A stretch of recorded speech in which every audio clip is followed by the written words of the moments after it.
Bonjour à tous, nous voici dans la suite de la première vidéo concernant le projet de charpente de la boulangerie.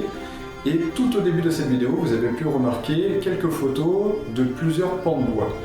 Alors nous sommes 14 dans la formation, 13 stagiaires plus moi, et 14 sur un projet de la petite charpente de la boulangerie, c'était pas possible niveau organisation. Donc nous avons inséré un projet en parallèle, 2 pans de bois au colombage, ce seront 2 cloisons intérieures. Et maintenant voici le programme de la vidéo.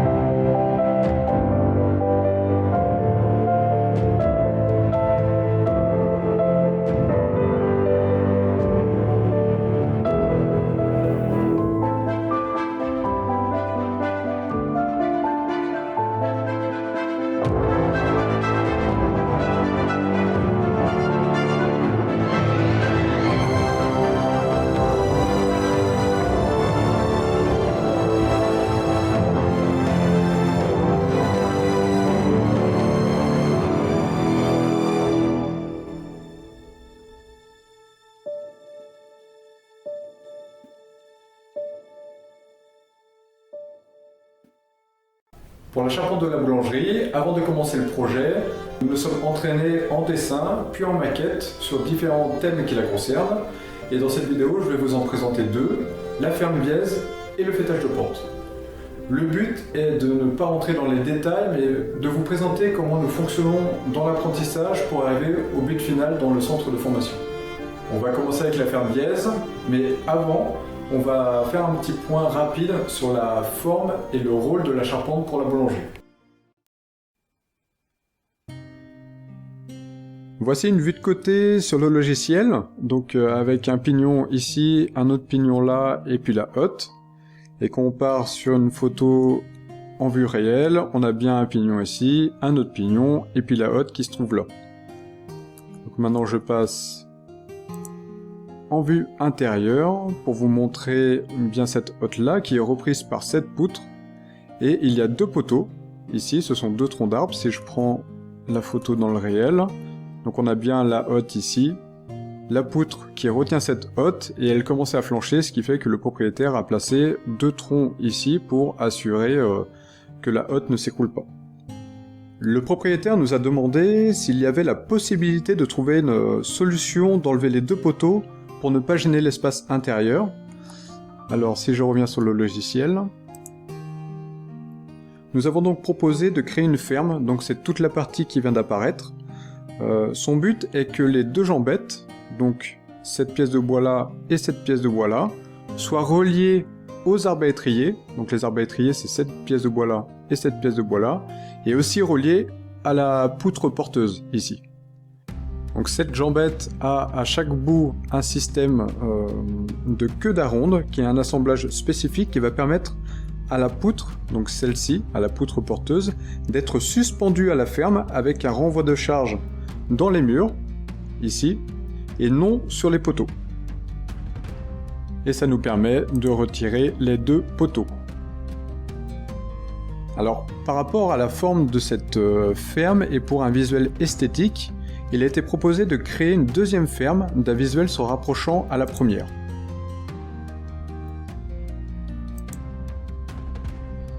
On retrouve la même forme de ferme que celle qui est prévue pour soutenir la hotte, sauf que celle-là là, est destinée seulement à soutenir la charpente. Pour la suite, voici le bâtiment vu du dessus avec notre monsieur devenu tout sec. C'est le manque de gras, je me dessèche. Avec le rectangle ici en gris, on remarque que la forme du bâtiment est assez originale et qu'il n'y a aucun mur parallèle et aucun de la même longueur. Alors, la ferme de la hotte a la contrainte d'être posée sur la poutre existante, qui est parallèle par rapport à ce pignon, et il a été convenu de créer la seconde ferme parallèle par rapport à la première, pour un côté, pour avoir un visuel un peu plus harmonieux. Et c'est de cette vue que l'on remarque que les fermes sont biaises, car elles ne sont perpendiculaires à aucun mur. Donc là, voici toutes les autres pièces passantes, avec les 2 sablières, donc ici et là, les 2 pannes ici et là, et puis le fêtage. Puis pour finir sur l'explication, on va mettre un petit zoom pour bien vous montrer que la ferme ici, qui reprend la hotte, n'a aucun lien avec la reprise de charge de la charpente. Cette panne-là ne touche pas l'arbre à étrier. Et si on vient de l'autre côté ici, on voit bien aussi que la panne ne touche pas l'arbre à étrier. La seule fonction de cette ferme-là est bien la reprise de la hotte, et n'a pas de lien avec la charpente. Alors passons maintenant au centre de formation pour l'apprentissage de la ferme biaise. Alors en premier lieu, nous sommes en salle pour faire un dessin sur une feuille A2 afin de comprendre le tracé avec toutes les spécificités qui la concernent. Alors forcément j'ai pas pris de photo des dessins, donc on va rester sur le logiciel. Alors je vais me mettre en vue dessus. Ici nous avons une feuille A2 avec le dessin au milieu et puis une représentation 3D de l'exercice. Ce qui nous intéresse ici, ce sont ces trois pièces de bois là. Celle-là, celle-là et celle-là. Ce sont des arbres à étrier. Ici on a un arbre à étrier droit, et ici et là on a deux arbres à étrier biais. La particularité est qu'il y a une entaille à faire au passage de la panne. Si je retire ma panne, hop, on remarque la petite entaille sur l'arbre à étrier biais. On est obligé de faire cette entaille là, sinon la panne va reposer en fait sur l'arête de l'arbre à étrier, et là cette entaille permet d'avoir un bon repos. Et quand on regarde sur un arbre à étrier droit, qui est ici, on remarque qu'il n'y a pas besoin de créer de repos parce qu'il est droit et la panne va reposer correctement sur la face de l'arbre à étrier. On passe maintenant sur notre boulangerie, avec notre panne ici et notre arbre à étrier biais ici. Si je zoome, on voit bien la fameuse petite entaille. Et si j'enlève la panne pour montrer, et ben voilà, on voit bien cette entaille avec un bon repos correct pour notre panne. Une fois le dessin fini et compris, le stagiaire part à l'atelier pour tracer ce qu'on appelle une épure, qui est un tracé au sol à l'échelle réelle de l'ouvrage à fabriquer, qui est ici une maquette. Alors chaque stagiaire trace l'épure sur un contreplaqué. Sur celui-ci, par différents moyens, il trouve l'ensemble des cotes et les angles en fait, qui permettent de tailler les pièces de bois. Je vous présente ici une maquette évolutive. C'est une maquette que l'on agrémente au fur et à mesure de l'année suivant les thèmes étudiés. Et on voit ici Anna qui assemble sa ferme biaise. De même sur une autre photo avec une vue de dessous. Puis la dernière photo, une vue de dessus qui montre bien que la ferme est biaise ici. Et si je zoome, alors je sais pas si on va bien voir, mais on voit légèrement, on voit l'arbre à étrier qui est taillé avec au passage de la panne. Alors bien sûr nous sommes sur des maquettes et non en entraînement sur des pièces à taille réelle, mais ça permet de faire un suivi individuel car chaque stagiaire fait son tracé et sa maquette. Alors le thème de la ferme biaise est fini, et maintenant nous passons au fêtage de pente.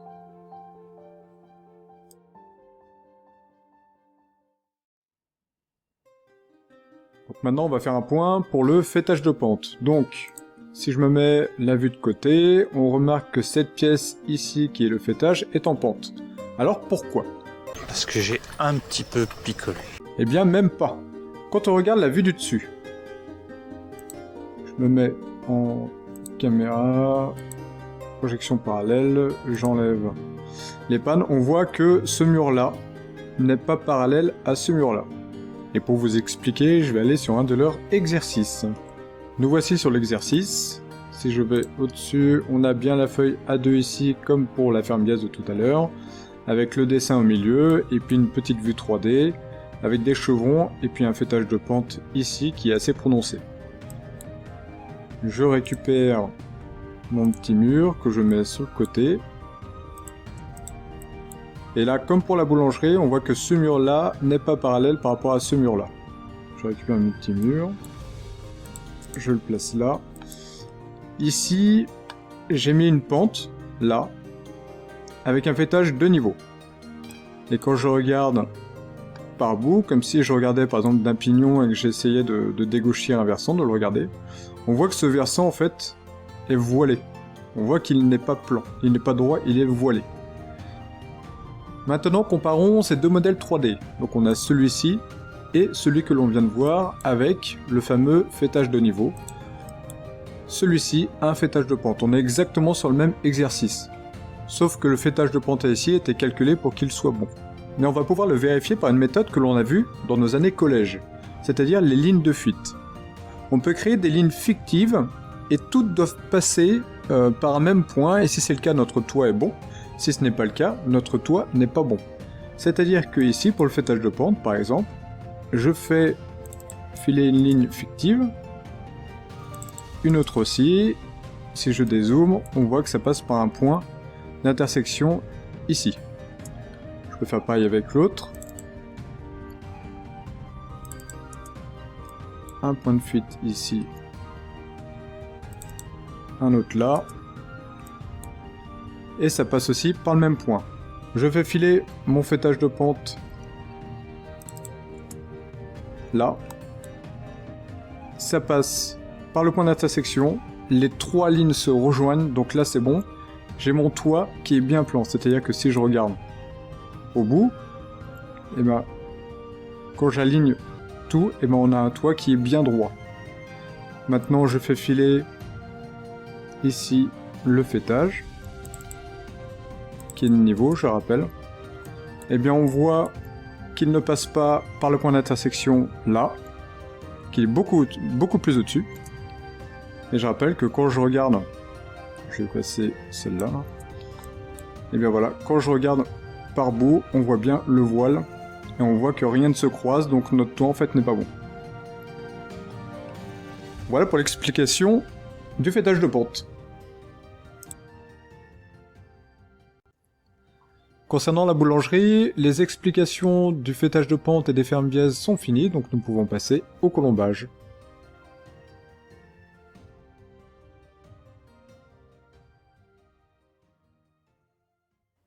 Voici le projet du colombage. Nous avons deux cloisons intérieures, celle-ci et celle-ci, qui viendront s'encastrer entre des murs et un poteau et qui formeront une arrière-cuisine, avec dans celle-là une porte d'accès. Le colombage va permettre, comme à la boulangerie, que chaque stagiaire puisse travailler du bois qui n'est pas droit, par une méthode spécifique que l'on appelle le piquage, qui va être détaillée dans la suite de la vidéo. Par manque de temps, nous n'avons pas pu étudier la partie historique du colombage qui est très intéressante, les assemblages aussi qui sont parfois un peu spécifiques. Pour ces deux cloisons-là, nous sommes restés sur les assemblages tonneau mortaise et mi-bois. Pour finir sur la conception, avant de passer à la réalisation, alors je n'ai pas de photos de dessins à échelle réduite sur feuille de la boulangerie ni du colombage, donc je ne peux pas vous les partager. Mais cependant, c'est très important de commencer par le dessin car il y a beaucoup d'informations à prendre en compte et il vaut mieux passer du temps sur une feuille à faire la conception puis gommer si ça ne va pas que de se tromper sur l'épure qui est le dessin à échelle réelle dans l'atelier. Voici quelques photos de dessin et de réalisation que l'on peut faire tout au long de l'année.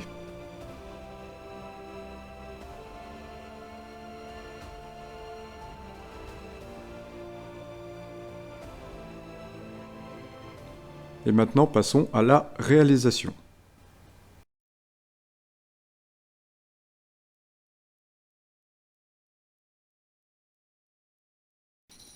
Allez, de bonne heure et de bonne humeur, on démarre par décharger le stock de bois qui arrive à l'atelier.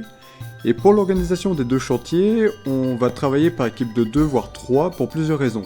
La première, c'est apprendre à travailler en équipe, ce qui est très important dans le métier, même si les caractères de chacun peuvent être bien différents. La deuxième, ça va être la communication, qui est aussi un point essentiel. La troisième, c'est tout simplement la manipulation des bois, car il y a quand même quelques kilos à porter. Et en quatrième, il faut le rappeler, on va tailler du chêne, ça coûte cher, je souhaitais que chacun puisse observer l'autre, alors sans forcément avoir le nez dessus, mais qu'il y ait au moins un point de vigilance, ce qui peut éviter aussi certaines erreurs. Et comme dit une certaine personne qui va se reconnaître s'il voit la vidéo, la confiance n'évite pas le contrôle.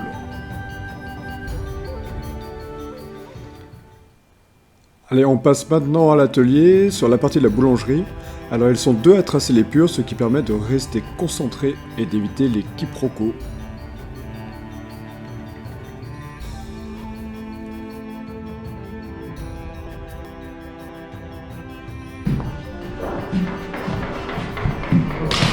Oh, c'est le chemin là. J'ai filmé Valentin là. Tu passeras dans la vidéo avec tes insultes et tes gros mots, tes grossièretés.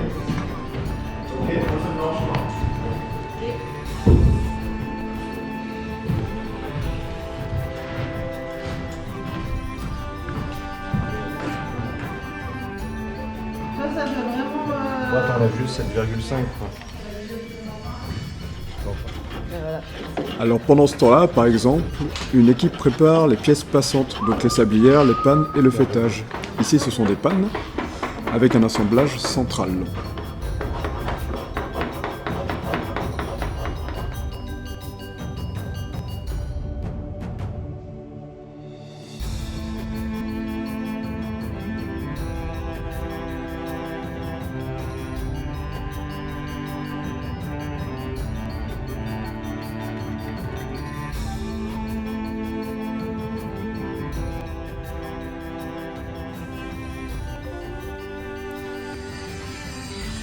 Chaque extrémité des pièces passantes est taillée en quart de rond pour apporter un côté esthétique.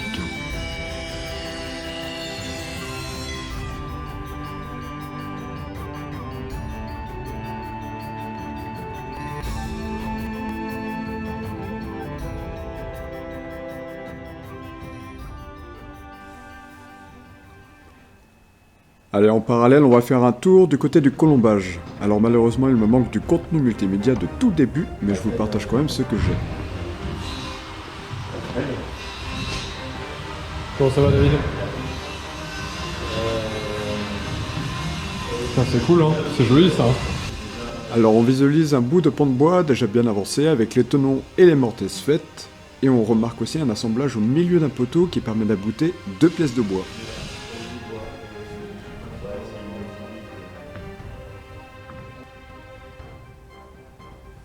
Voici un autre pont de bois en train d'être tracé. Le but est que toutes ces pièces-là s'imbriquent les unes dans les autres avec des assemblages.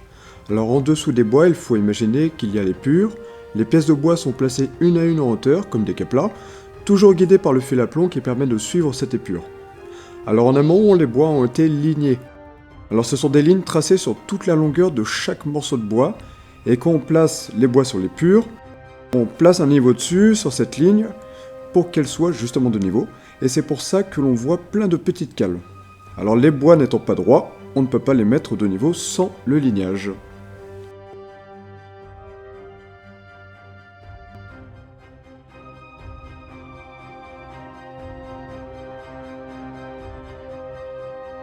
Alors les ponts de bois sont en train de se terminer, il ne reste plus qu'à tout démonter, tout amener chez le propriétaire, tout réassembler et puis tout installer.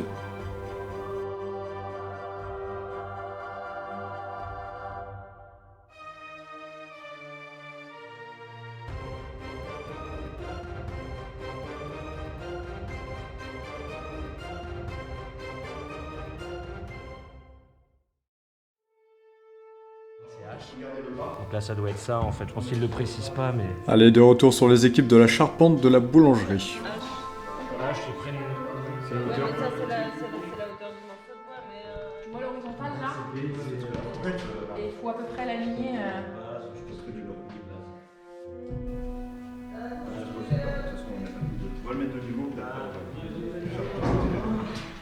Alors là, il place les bois sur ligne par rapport à l'épure, et c'est toujours guidé par le fil à plomb.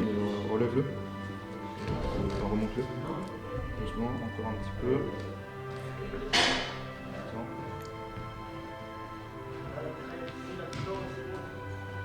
Alors tous les bois sont superposés sur la première ferme, et une autre équipe a fait de même pour la deuxième ferme.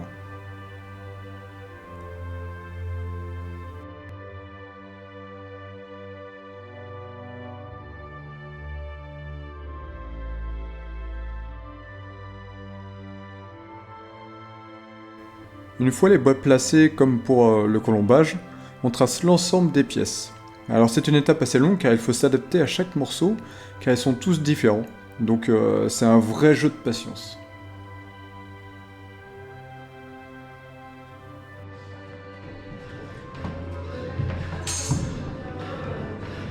Évidemment je filme, on fait plus que ça.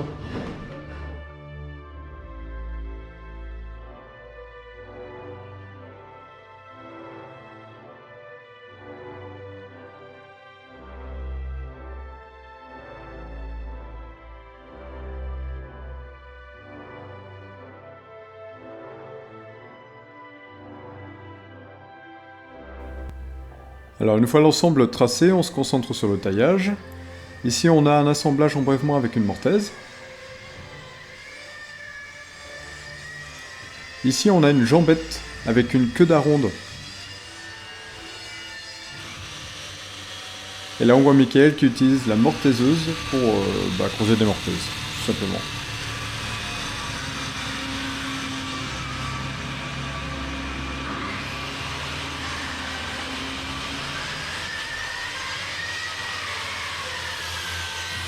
Là, Sandrine s'occupe des liens cintrés pour faire des tonneaux.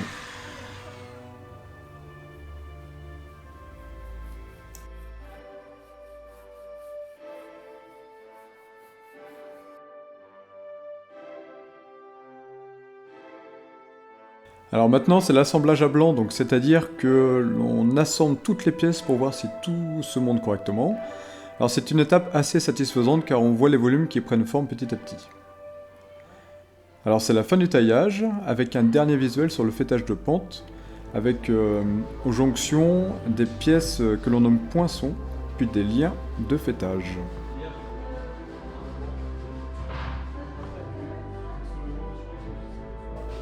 Passons maintenant à la troisième partie qui est le levage.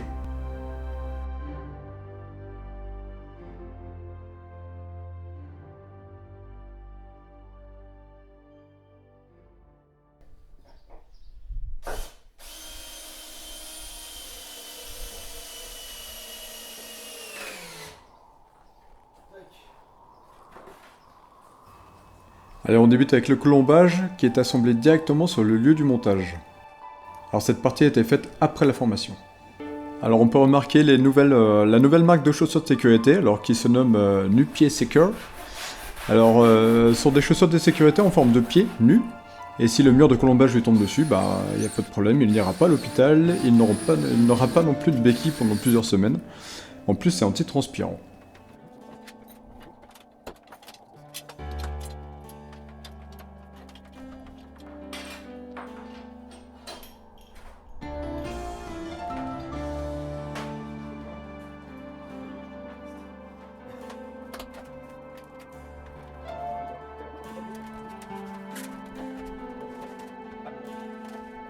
Allez, on est parti pour le levage du premier mur.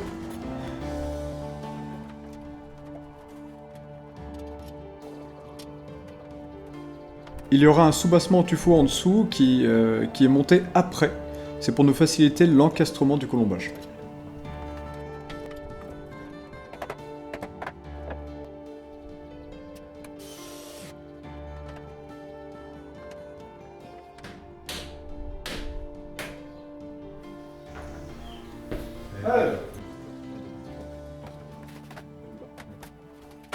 Alors en avant pour la suite avec le deuxième pan, et ce décor là, les motifs, la façon de faire se nomme arbre de vie.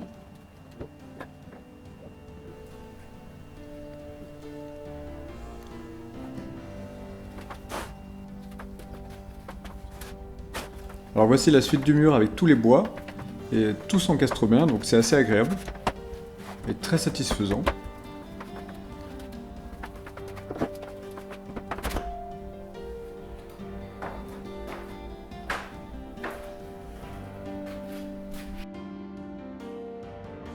Et pour fermer le mur, on s'est amusé à donner un motif au poteau pour donner un charme supplémentaire à la structure.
Suite à notre intervention, tout a été rempli de terre-paille, Puis les soubassements en tuffeau ont été installés.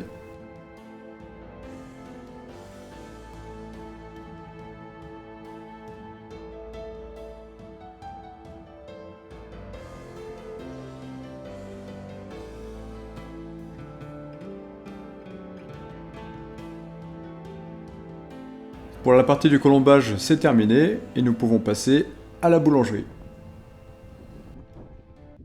Allez, sur site, on répartit les équipes. Donc là, la première équipe est en train de positionner les sablières, pendant que d'autres assemblent les fermes.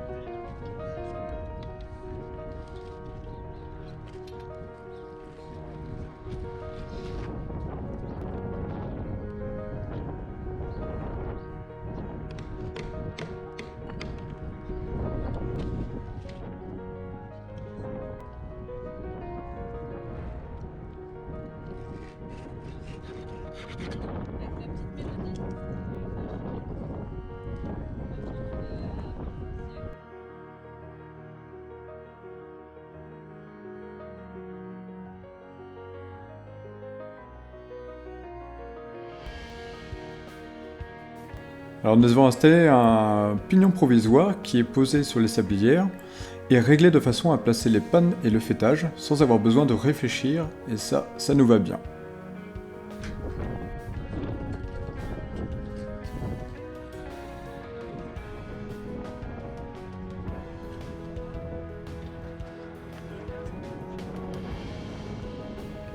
Alors l'étape que tous les charpentiers aiment, c'est le levage. Alors ça peut être un moment stressant, car si on s'est planté dans la prise de code dès le départ, ça peut être terrible. Mais en même temps c'est un moment satisfaisant, car en peu de temps la structure complète prend forme.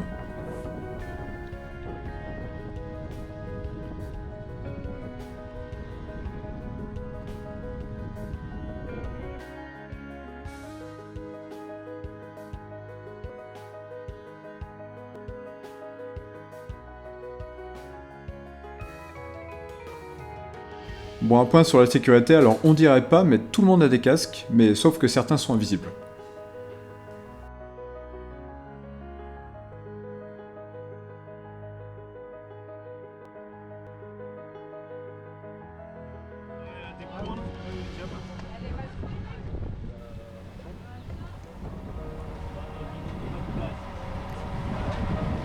Allez, une petite page de pluie pour enlever la poussière.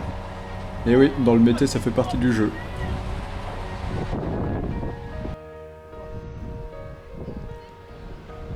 Alors là, l'installation des pièces passantes, le temps que la deuxième ferme arrive.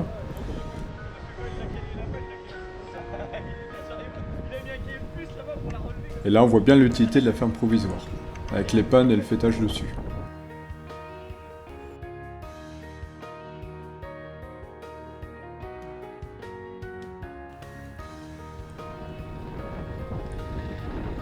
Alors voici la seconde ferme. Alors on remarque des bouts de contreplaqué fixés contre les arbalétriers. Alors ils vont servir à placer les pannes, ce qui va faciliter le travail de réglage.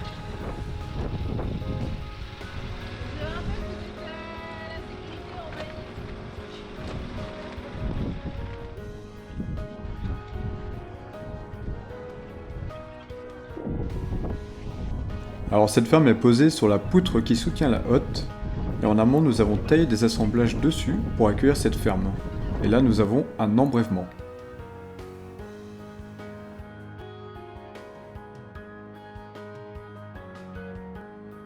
Alors, on a ici le levage d'une panne. On rappelle que les pannes ne touchent pas les arbalétriers de cette ferme, d'où le contreplaqué qui permet de positionner rapidement la panne. Alors voici une des jambettes avec ses deux assemblages en queue d'aronde, en bas et en haut. Et puis là, on voit Michael en train de tailler la poutre pour pouvoir insérer ces fameuses jambettes.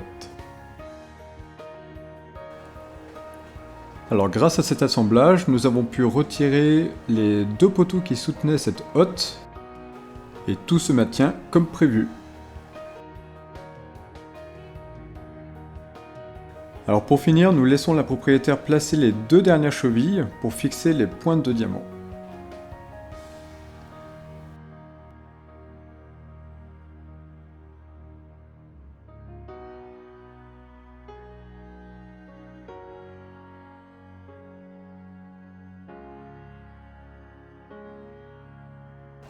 Alors on arrive à la fin de cette vidéo. Merci aux stagiaires d'avoir participé aux 2 chantiers et on leur souhaite une bonne continuation.